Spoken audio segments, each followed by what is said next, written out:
ఏమవుతుంది? క్వశ్చన్ రాలేదా? Question నేనేసి answer నేనే చెప్పానంటే ఏమవుతుంది? క్వశ్చన్ నేనే వేస్తున్నాను, ఆన్సర్ నేనే చెప్తున్నాను.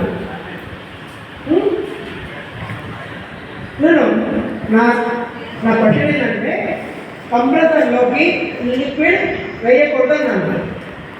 అవునా? గ్యాస్ సీల్ చేసేసారు మీరు. సీల్ ఇదంతా sealed.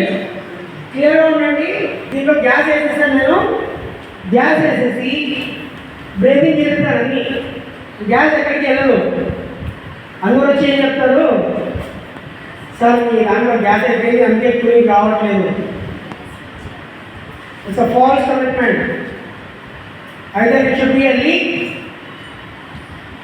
either it should be a block. రెండే ఉంటాయి. మనం ఫిల్టర్ పెడుతున్నామా, ఫిల్టర్ బ్లాక్ అయిపోయింది, సర్క్యులేషన్ అవుతుందా? అవును. గ్యాస్ లీక్ అయిపోయింది, గ్యాస్ బయటికి వెళ్ళిపోయిందా లేదా? ఈ రెండే ఉంటాయి. సార్ గ్యాస్ లీక్ అయిందంటే గుడ్డిగా నమ్మద్దు. గ్యాస్ లీక్ అంటే మీ టైర్ ఉంది, ట్యూబ్ ఉందా, టైర్కి పంచర్ అయితే దాంట్లో గాలి ఉందా? ఉన్నదిగా.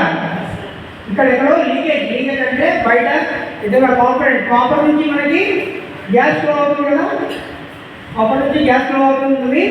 అక్కడ పించ్ అయిపోయింది లేదా పోల్ పడింది, అప్పుడే మీ గ్యాస్ బయటికి వెళ్తుంది. వెళ్ళట్లేదు అంటే ఏంటి రీజన్? మీ ఫిల్టర్ బ్లాక్ అయింది. రెండే రీజన్స్. ఎందుకంటే దాంట్లో గ్యాస్ వేసి మీరు మొత్తం సీల్ చేసేసారు సిస్టమ్ని. ఆ గ్యాస్ కాస్త కానీ సర్క్యులేషన్ అవ్వాలంటే అది కంప్రెసర్, కండెన్సర్, ఎవాపరేటర్ పనిచేస్తుంది. క్లియరా? డైరెక్ట్గా లిక్విడ్ ఎందుకు వేద్దాం అనుకున్నామంటే లిక్విడ్ స్టేజ్లో ఉన్నప్పుడు కంప్రెసర్కి బర్డెన్ ఎక్కువైపోతుంది. బర్డెన్ ఎక్కువైతుందంటే ప్రెషర్ ఎక్కువ పడుతుంది. ప్రెషర్ ఎక్కువ పడిందంటే లోపల ఉండే కాంపోనెంట్స్ ఏంటో తెలుసా? దాంట్లో ఓపెన్ ఉండే కాంపోనెంట్స్, కంప్రెసర్లో ఉండే కాంపోనెంట్స్ ఏమైనా తెలుసా మీకు? Induction motor. ఏం చెప్తారు?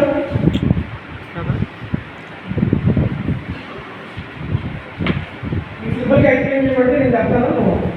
మీరు ఎయిర్ కొట్టేస్తారు కదా, ఎయిర్ కంప్రెసర్ బయట ఏమి లాగుతుందా? లాగి ట్యాంక్లో స్టోర్ చేస్తుంది. అందరూ సైకిల్ నడిపించారా లేదా?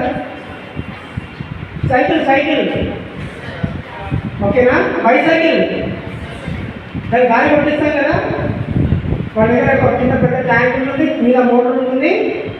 మోటార్ రన్ అయినప్పుడు బయట నుంచి గాలి తీసుకొని ట్యాంక్లో స్టోర్ చేస్తుంది. అంతేనా? క్లియరా?